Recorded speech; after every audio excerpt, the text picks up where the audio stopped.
Ce mardi 26 juillet, le diocèse et la paroisse de Saint-Étienne du Rouvray ont commémoré l'assassinat du père Jacques Hamel, tué dans son église il y a 6 ans. Monseigneur Lebrun, archevêque de Rouen, et Roselyne Hamel, la sœur du prêtre, étaient présents. Une centaine de personnes se sont joints à la marche silencieuse.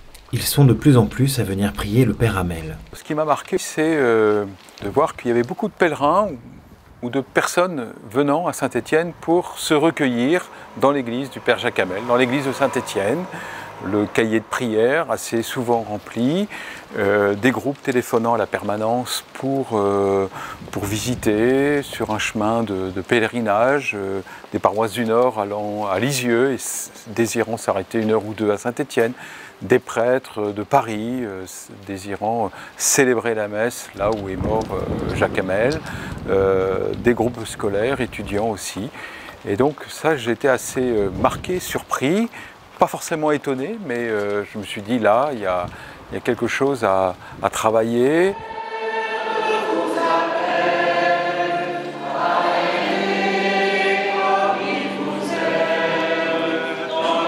Jésus, dans son explication de la parabole, affirme que le bon grain, ce sont les fils du royaume.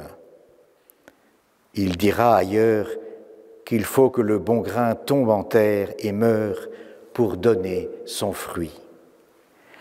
Le père Jacques Hamel est mort comme le bon grain pour donner du fruit, à la suite de Jésus son maître, en fils du royaume.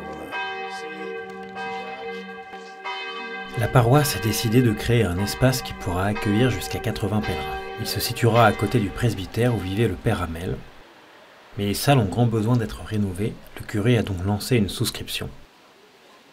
Donc on voit bien que les murs sont infiltrés, qui sont très vétustes. Par ce biais matériel de cet accueil, faire mieux connaître la vie de Jacques Hamel, son rayonnement humble et simple qu'il a su susciter dans sa paroisse, et qui peut aussi nous redire des choses importantes de la vie de l'Église, dans la mission des quartiers, dans la mission, qu'est-ce que c'est que la mission paroissiale, qu'est-ce qu'un prêtre diocésain, quelle est sa mission comme pasteur auprès d'un peuple qui lui est confié, dont la figure du père Jacques Hamel peut nous aider à vivre notre mission de baptiser. Les premiers dons reçus serviront à financer les expertises pour évaluer le coût de la rénovation et les délais nécessaires pour la réalisation des travaux.